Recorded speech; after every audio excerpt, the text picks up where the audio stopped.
아멘, 아멘.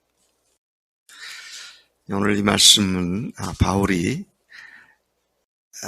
예루살렘으로 가는 길에 밀레도라고 하는 항구 도시에 도착해서 에베소 장로들을 오라 하여 그들에게 마지막 고별 설교를 하고 있는 내용의 일부가 기록되어 있습니다. 내일 말씀까지가 계속 이어지는데 그 중에 일부가 오늘 말씀입니다. 어제 우리가 보았던 것처럼 드로아 하면 옛날 그리스 시대에서는 트로이, 목마로 유명했던 그곳을 드로아라고 우리 번역이 되어 있는데요. 거기에서 배를 타고 닷새 동안 항해를 합니다. 그래서 터키 반도 북쪽으로부터 남쪽 해안으로 쭉 여러 곳을 들려서 드디어 이 밀레도라는 곳에 도착을 하게 되죠. 그리고는 거기에서 바울이 사람을 보내어 에베소에 있는 장로들 보고 그것을 오라고, 내가 여기 와 있으니까 오라고 청을 합니다. 옛날 같았으면 바울이 거기 에베소로 갔었을 텐데 가지 못하고 밀레도로 와라, 그렇게 사람을 전가를 보냈죠. 그 기유가 어제 말씀을 보니까 무엇 때문이었습니까? 남은 날짜가 이제 한 30여일 남아있기 때문에 예루살렘의 오순절날 예루살렘에 가려니 시간이 촉박해서 그가 재촉을 하는 그런 항로길이었죠. 그래서 에베소는 밀레도로부터 북쪽으로 북쪽 내륙으로 한 45km 또는 50km 지점에 위치하고 있었습니다. 그러니까 배에서 내려서 그리 들어갔다가 다시 또 배 타러 나오고 하는 시간을 전략하기 위해서 밀레도에 도착하자마자 에베소로 사람들을 보내서 바울이 지금 밀레도에 와 있으니 오라고 그렇게 요청을 했습니다. 45km면은 남자들의 빠른 걸음으로 하루 길이죠. 하루에 8시간을 걷는다고 하면 한 사람이 4km, 1시간에 4km를 간다면 32km가 하루 길인데, 그래서 서울서 옛날 서울에서 수원까지가 하루 길이었습니다. 이제 그런 정도의 거리죠. 그런데 45km니까 그거보다 조금 더 먼, 그래서 빠른 재촉하는 걸음으로 남자가 걸으면 하루 만에 도착할 수 있는 그런 위치에 있었던 것이죠. 목회자들, 거기에 장로들을 오라고 그랬는데, 장로들이란 신약 시대에는 장로, 목사, 그다음에 또 감독이 같은 직책의 여러 명칭들이었습니다. 즉, 그 지역에 있었던 목회자들을 오라고 요청을 한 것이죠. 자, 그러고 그들이 도착하자 바울이 그 밀레도 해변가에서 복음을 전하기 시작을 합니다. 다시 고별 메시지를 시작합니다. 그가 이렇게 말합니다. 아시아에 들어온 첫날부터 지금까지 내가 항상 여러분 가운데서 어떻게 행하였는지를 여러분도 아는 바다. 3년 동안 거기에 머물렀었다. 우리가 앞서 본 바가 있는데요. 시종 일관되게 복음을 열정적으로 전한 모습을 말해주고 있습니다. 말하고 있는 것이죠. 바울은 꾸준한 열정으로 성령의 인도하심에 순종했음을 말해주고 있습니다. 처음부터 지금까지 항상이란 표현이 그걸 잘 말해주고 있습니다.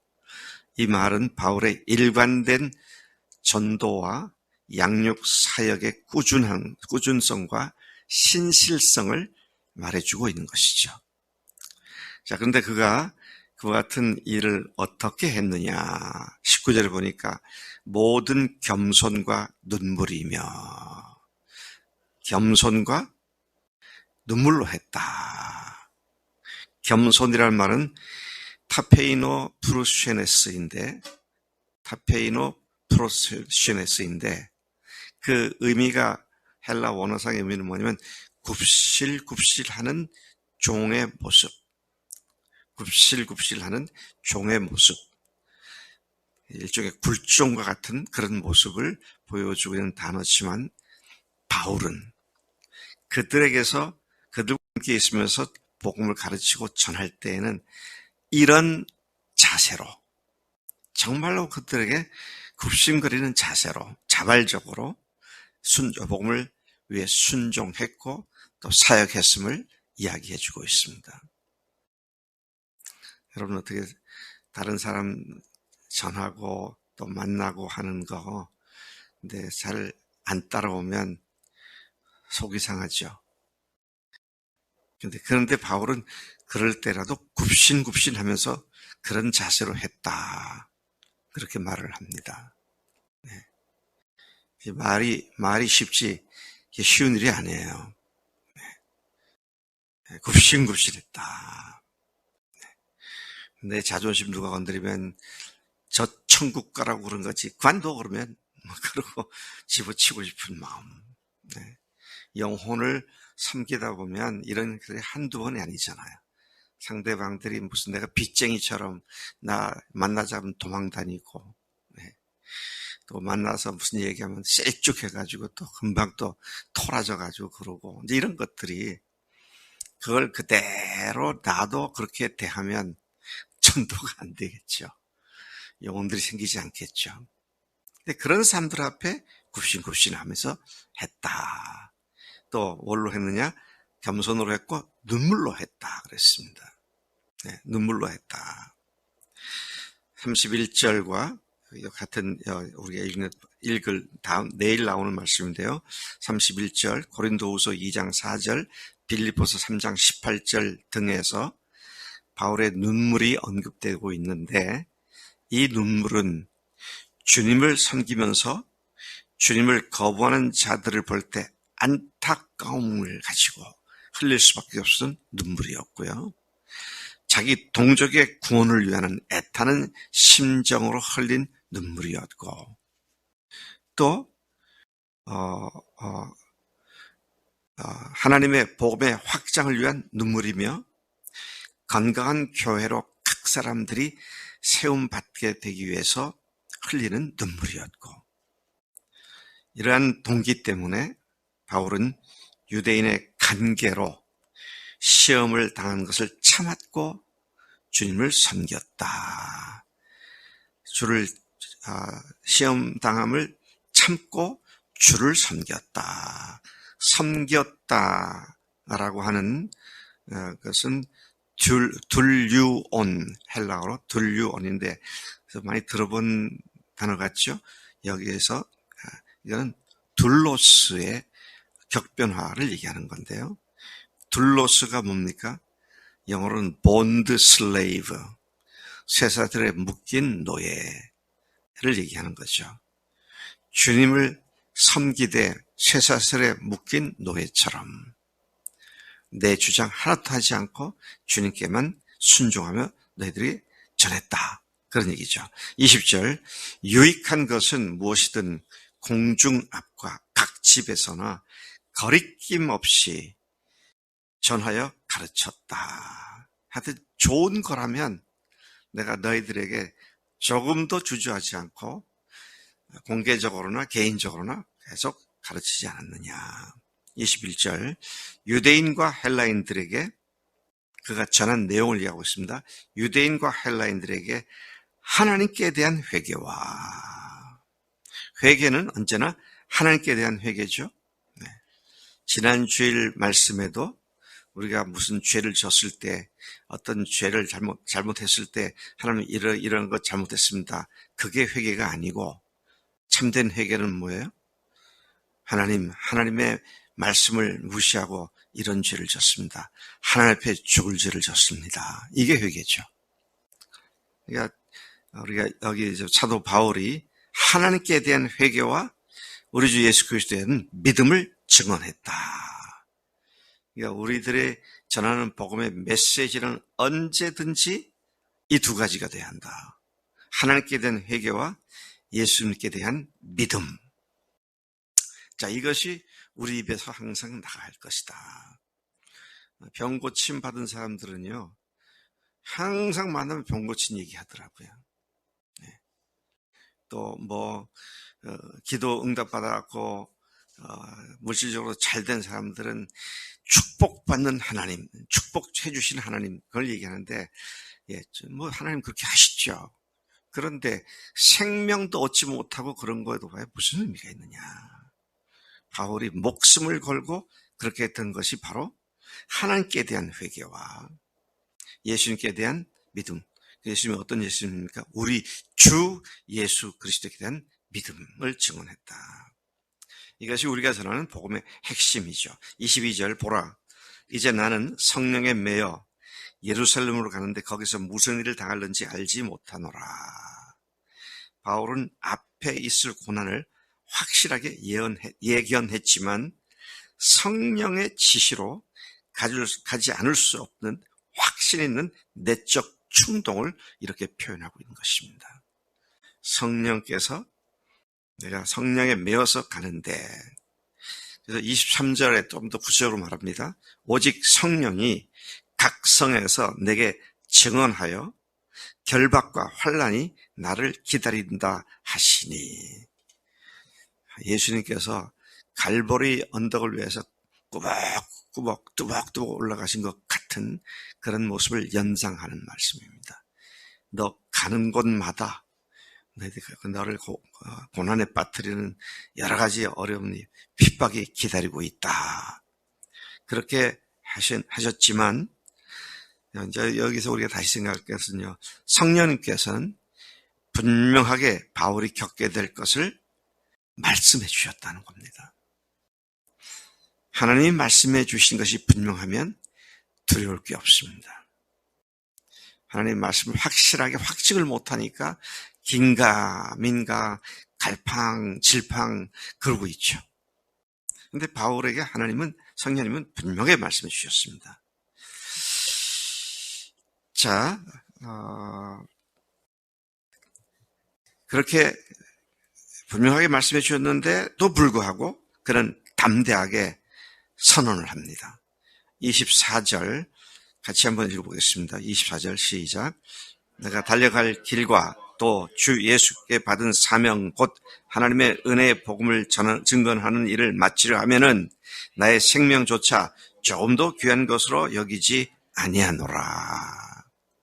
이게 그냥 장밋빛 어린 꿈에 젖어서 막연히 내가 이렇게 할까, 이게 아닙니다. 성령께서 가는 곳마다 네가 이런 어려움을 당할 거다라고 하셨음에도 불구하고 나는 내 생명을 조금도 귀한 것으로 여기지 않는다.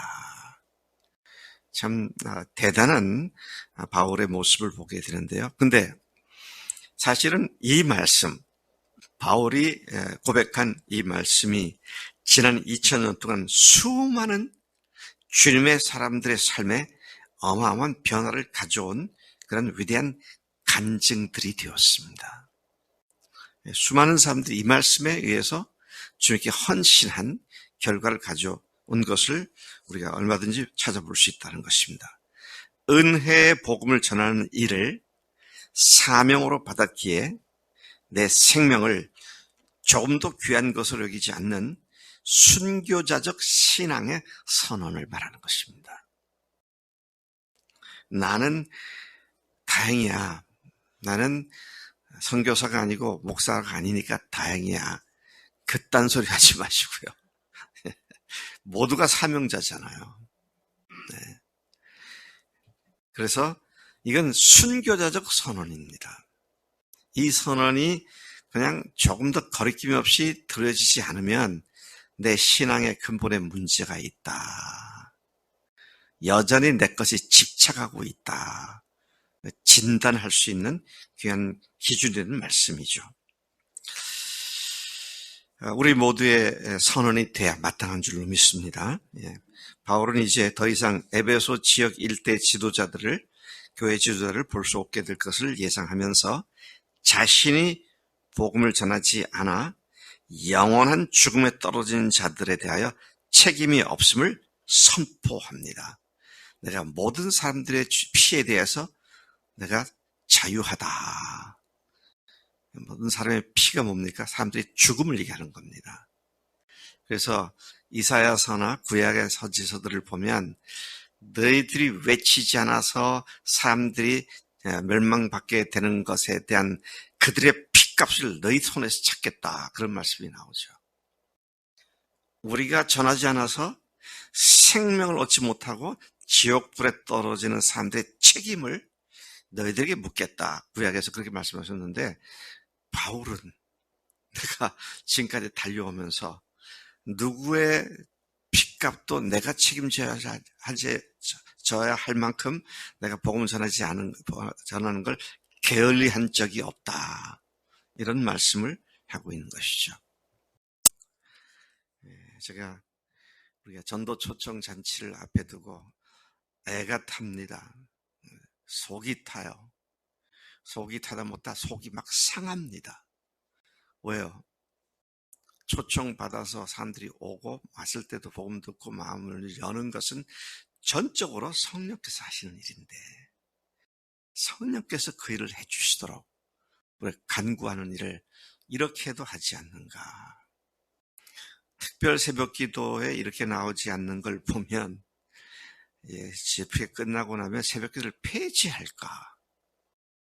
내 생각이 그렇게까지 가더라고요. 특별히부터도 그런데 참 마음이, 바울이 지금 모든 사람들의 피해에 대해서 내가 자유하다라고 하는 그런 표현이 오늘 우리가 어떤 자세로 영혼들을 바라봐야 하느냐, 이것을 다시 도전하고 일깨워주는 말씀이 되는 것이죠. 자, 이제 바울은 더 이상 그들을 볼 수 없고 다시 못 볼 거다. 자, 이런 얘기를 하면서 에베소에서 온 지도자들의 마음을 안타깝게 만드는 그런 이야기를 하지 않을 수 없는 고별 메시지를 전하고 있는 것이죠. 우리 모두가 언젠가는 떠나야 합니다.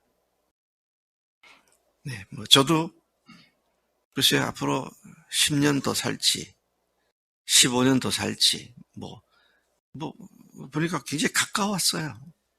네, 굉장히 가까웠어요. 근데 그 마지막 세상을 떠나는 시간에 후회와 회한과 미안함과 죄송함으로 가득 찬 그런 삶을 살아서는 안 되겠다. 제가 한 가지만 더 말씀드리고 마치겠습니다. 제가 미국에서 공부할 때 노인 사역에 대한 공부를 좀 했어요. 근데 60, 70이 넘은 뒤에 지병을 가지고 20년, 30년 고생하며 사는 것이 복인가 저주인가, 그런 토론을 한 적이 있어요. 근데 그때 결론이 뭐냐면, 지병이 있고 없고 고생하고 안 하고는 문제가 아니다. 그럼 뭐가 문제냐? 죽을 때까지 남아있는 여생 동안 후회와 회한으로 가득 찼다면 그건 어떤 것으로도 바꿀 수 없는 엄청난 저주고 재앙이다. 그런 얘기를 토론의 결과로 얘기가 되더라고요. 그래서 근데요, 60, 70이 넘은 뒤에는 과거의 기억을 내가 바꿀 수 없잖아요. 그러니까 남은 여생의 모든 복된 삶이라고 하는 것은, 복이냐 저주냐 하는 것은 그 전에 이미 결정되어지는 겁니다. 이걸 예측을 하고 우리가 아직 힘이 있을 때, 아직 기회가 있을 때, 내 것이 아니지 주님 것이지, 영혼을 구원하는 것이 나의 사명이지, 그리고 건강한 교회를 세우는 일이야말로 영원히 존속할 일인데, 그리고 헌신하는 것이 후회가 없는 그런 삶이 될 수 있다는 것이죠.